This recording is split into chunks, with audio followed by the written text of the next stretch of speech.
we like to pride ourselves on being that one-stop shop for your business. Now, we, of course, can handle customers small to large, but we really prefer to handle customers that are nationwide. We want to be that one-stop shop, that one phone call, that one email, who can then deliver everything that they need. And if not, we'll do our best to refer them on. But for the very most part, we try to handle it in-house and take care of them as best we can. Welcome to Business Ninjas, brought to you by WriteForMe, where you'll hear from business leaders who are out there growing their business and slaying it every day. Learn from the masters. Let's get started.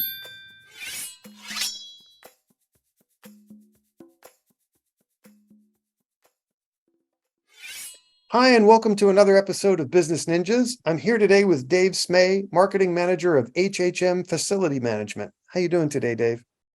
Very well. Nice to be here. Oh, glad to have you. Thanks for spending some time with us here on Business Ninjas. Please tell us a little bit about yourself and about HHM Facility Management. I've been with HHM for a little over 3 years. Certainly, it's always fun. It's always energetic. There's always a lot of things going on here. HHM Facility Management is a company that focuses on what we call integrated facilities management. What that means is, long story short, we like to pride ourselves on being that one-stop shop for your business.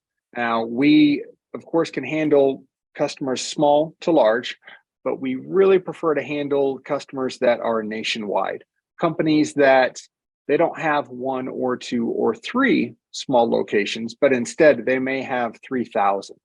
They may have businesses and even different formats of businesses in states all across the country, West Coast to East Coast, whether that be banks, that be manufacturing facilities, that be educational campuses. Really, the sky's the limit. For banks, it could be something as small as an ATM structure. So it's basically a 10 by 10 square, all the way up to a 10-story building on upward from there, and everything in between. Educational campuses, as you can imagine, quite large.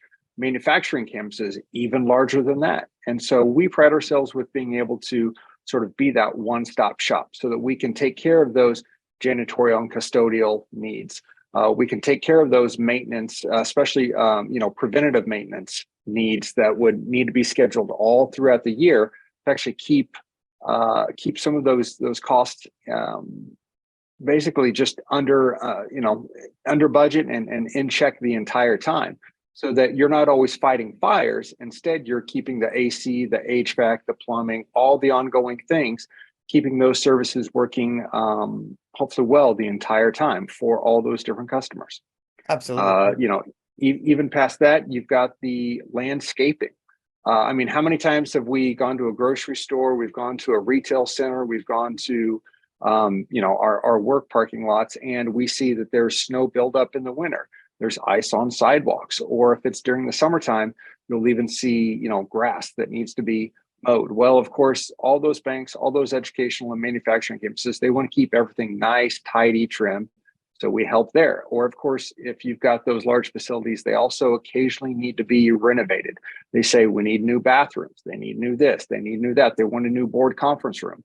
So whatever it is, we are here to help. Well, that is a broad skill set and service set to be able to cover the entire nation at everything from a 10 square foot to a college campus kind of thing. That's a lot of work. We do our best. Excellent. And obviously, prevention is always better than repair in the land of HVAC and plumbing and all those sorts of things. Yes, sir. What sort of verticals do you service? Now, I hear you talk about banks and educational institutions. Who are your typical customers? Your Fortune 50 banks would be one of our large portfolios. The aviation and aeronautics industries are another one, whether it's your Bombardier, so your business class jets, your GE Aviations, especially with the engine building sector. You could be on a Southwest or American Airlines plane. You'll look out the window and you'll see those big, massive engines. Well, those engines, those wings have to be built somewhere. Well, we're here to be sort of the backbone to those campuses. We don't build the engines, but we're here to support those actual places that do. So if it's something as basic as the trash constantly needs to get taken out, because as you can imagine, when you're fabricating all these large bodies within, an aluminum aircraft, the amount of waste is just immense. And so you're constantly going and not just making sure to keep the facility clean, making sure to keep the conveyor belts working, making sure to keep the whole business up and running, making sure that if it's let's say a manufacturing site that's down in Georgia, we've got HVAC teams that their entire job is just to keep all those massive AC units that are on top of all the roofs of all the plants working. I mean, you can have hundreds and hundreds of these units, and the unit is not like a residential unit that it's maybe 3 foot by 4 foot by 5 foot or something along those lines. They're the size of sometimes a small or almost a double office. Well, imagine then hundreds of those dotting throughout a campus. There's a lot of preventative maintenance that has to go on just to keep those things up and running and functioning in tip-top shape the entire time. And so, once again, we're not the fabricators. We're the ones that keep the fabricators up and running no matter what they're doing. The subject's not lost on me. I don't take the subject lightly. I've always thought a microcosm of how little people think about maintenance. Look at a hospital. You can have the best surgeons in the world, but if the maintenance and janitorial staff aren't very serious about what they do, your mortality rates can, skyrocket, because it's a giant petri dish, right? If people aren't taking care of their business at that base level, then the surgeons aren't at liberty to do what they do in a safe manner. So I do not take what you guys, the service you provide, lightly. What's the origin story of HHM Facility Management? Well, actually, hospitals for one, and hospitality for the other. Hence why you see H&H in our acronym. On the hospital side, we especially did a lot of work with hospitals throughout the Midwest, KU Medical System, that kind of thing, where we would not only, assist them on everything from linen maintenance and buying power to actually the sanitation and the janitorial custodial side, as well then on the healthcare. Once again, the hospitality side, more linen management, more buying, and just more sort of oversight at all these different facilities to make sure that they're all running in, once again, tip-top shape. Even if you have, hotel chains that, even if they're basically owned individually, many times those individual owners still want to contract with outside companies to make sure that they can sort of meet all the standards that their parent companies are pushing upon them. So we were here to make sure that all those different hotels all throughout the Midwest under these larger chains would be matching. Excellent. And when did that take place? When did HHM start? We've been around a long time. Our ownership group actually has been in the industry for 24, 25 years. And so while, I haven't been with the company, obviously 25 years, the powers that be have. We are proud to be woman owned. We have been that way since near the very beginning. And we've done our best to continue to trumpet that call. So many businesses aren't. And, we do our best to try to, do what we can to especially support kids in need, and especially women's sports, to push the fact that, there are so many groups out there that need additional attention and deserve that additional attention. And so we want to do what we can to support those groups. Excellent. Excellent. What makes HHM stand out from your competition?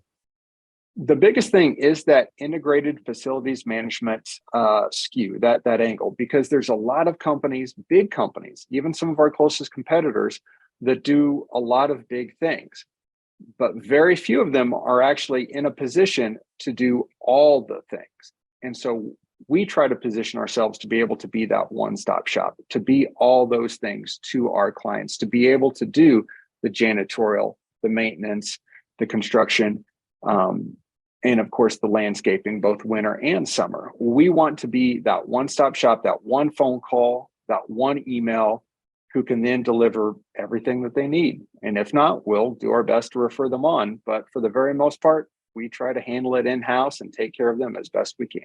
Excellent. Now, I can only imagine the level of business that came your way in the last couple of years in COVID. The scrutiny and need for cleanliness at every level in schools and hospitals and businesses. Tell me what the last couple of years have been like and how HHM has been able to grow through the COVID years. HHM probably has seen its largest level of growth during that same period of COVID, especially on the retail side, the banking side, where you had all these different facilities, and of course, depending on the facility, depending on the style, depending on the level of oversight, we'll say, they would all have different rules.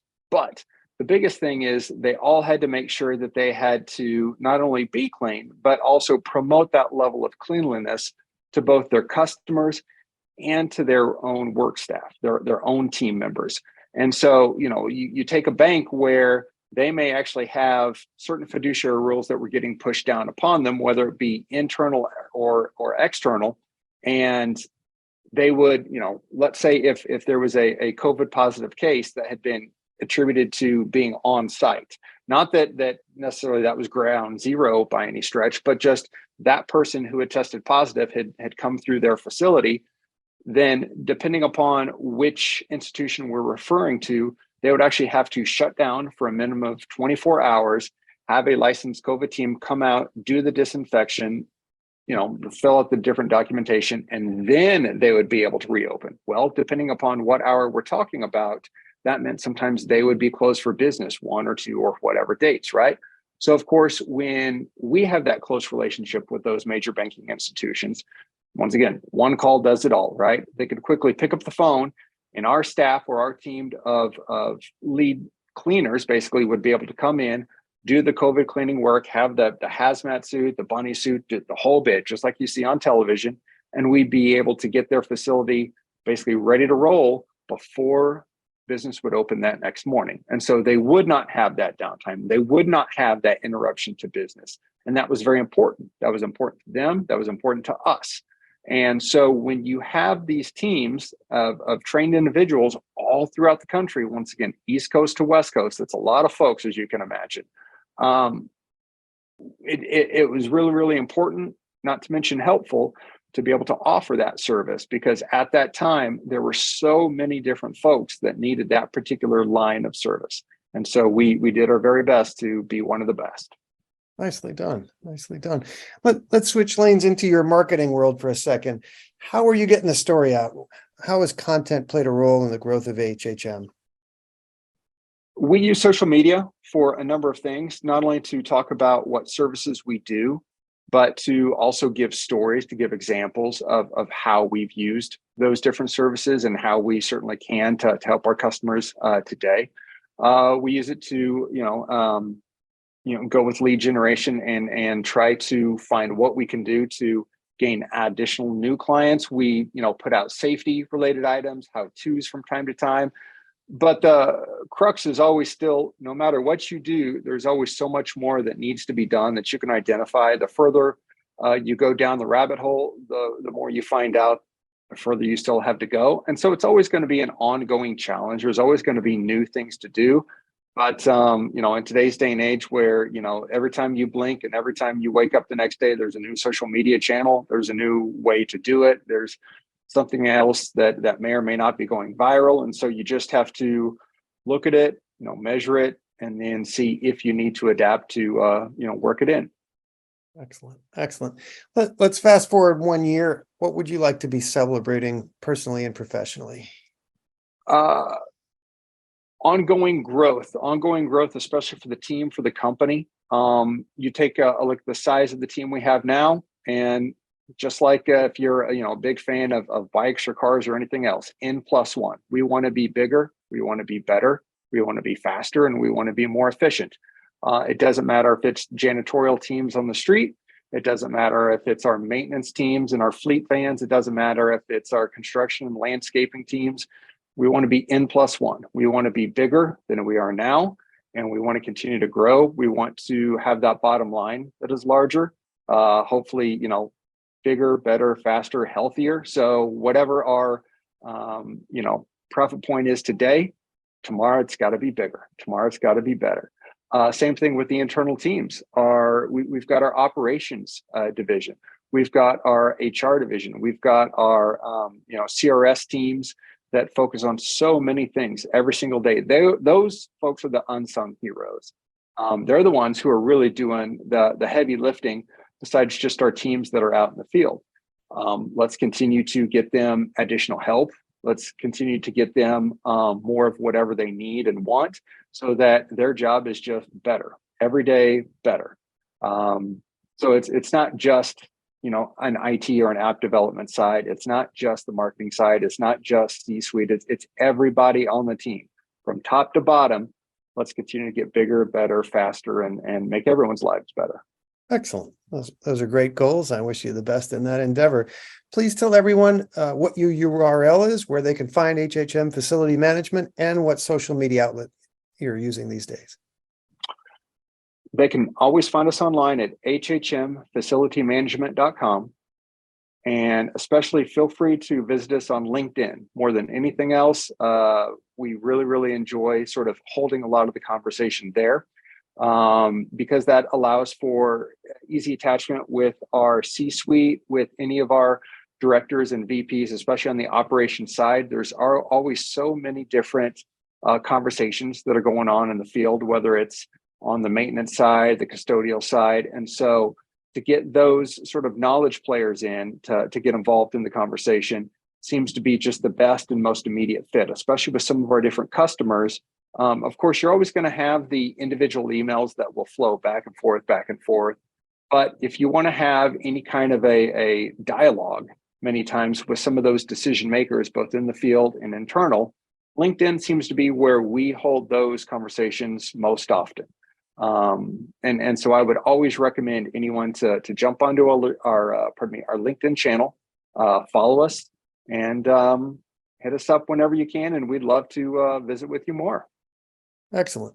Dave Smay of HHM Facility Management, thank you for spending some time with us today. I appreciate what you do. You're helping keep people safe and thrive out there. And obviously you're employing an awful lot of people in the process. So I thank you, and I wish you and yours health and success and continued growth at HHM. Thank you so much. Have a wonderful day.